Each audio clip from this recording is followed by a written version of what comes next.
Hi అండి, good morning అండి. ఆవాలండి, ఆవాల పొడి నేను నిన్న పచ్చడి పెట్టాను కదా ఎల్ల కలపడానికి. ఆవాల పొడి రెడీ చేశాను. ఎందుకంటే నేను నైట్ అయింది, అక్క వాళ్ళ ఇంటికి పోయి వచ్చి డ్యూటీ తీసుకొని వచ్చేసరికి అక్క వాళ్ళు మొన్న పట్టణాలు వేసుకున్నారు కదా, నేను వెళ్ళే పనికి దేవుడి పట్టణాలు మళ్ళీ దేవుని పట్ట నిన్న తిరుగువారం అయింది. అభిమానం ఇక ఉండమని అన్నారు. దేవుడు అంటే నాకు చాలా ఇష్టం. ఆ మల్లన్న దేవుడిని చక్కగా దండం పెట్టుకొని అవన్నీ చేసుకొని వచ్చినాం. ఇది ఆవ పొడి ఈరోజు కలపాలి. కరాకండిగా 1/2 కిలో ఆవాలు అనుకోకుండా తెచ్చారు మా వారు. తోటలోకి వెళ్ళి వాళ్ళ ఫ్రెండ్స్ వాళ్ళు కలిసి వాళ్ళ ఫ్రెండ్స్ కొన్ని కాయలు ఇస్తానంటే తీసుకొని వచ్చారు. సో ఏంటంటే ఇది ఆవాలు చూడండి, మెయిన్ ఆవాలు ఆవ పొడి ఉంటే చెక్కు చెదటికాయ ఖరాబ్ అవ్వదు. సో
అండి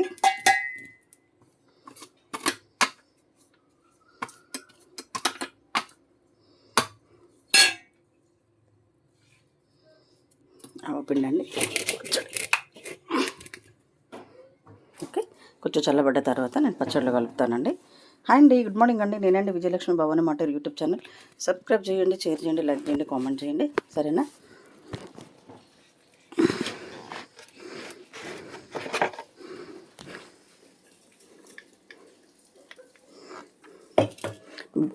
మామిడికాయ పచ్చళ్ళు తయారీ విధానంలో ఆవాపిండి, ఉప్పు కరెక్ట్గా ఉంటేనే మిగతా విషయాలన్నీ బాగుంటాయి. లేదంటే అది ఆగి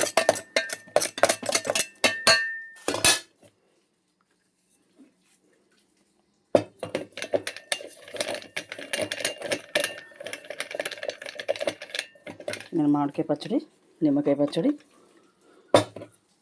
ఇవి పెడతానండి. సరే, దాంట్లో కలుపుకోవడం ఇంకా పెట్టడం. ఆవపిండి నేను మళ్ళీ కలిపేటప్పుడు చూపిస్తా. అది కొంచెం చల్లబడాలి, వేడివేడిగా ఉంది. ఇంకొంచెం టైం తీసుకొని కలిపి పెడతానండి. ఇంతవరకు వెయిట్ చేయండి. చక్కెర కింద పెట్టాలి,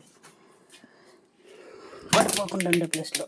ఓకే అండి, నేను ఇల్లు సర్దుకుంటున్నాను. ఉండే విధానంలో చక్కగా సర్దుకొని పెట్టుకుంటా. హాయ్ అండి, గుడ్ మార్నింగ్ అండి. మీ దగ్గర ఆవకాయ పిండి ఎలా చేస్తారు? మీ దగ్గర ఆవకాయ పచ్చడి ఎలా చేస్తారో చెప్పండి. నేను నిన్న నైట్ ముక్కలు కొట్టేసాం కాబట్టి ఈరోజు పెట్టడానికి లేట్ అయింది. పెట్టడం నాకు ఆఫీస్కి టైం అవుతుందండి. ప్లీజ్ నెక్స్ట్ వీడియో మళ్ళీ తర్వాత చేస్తాను.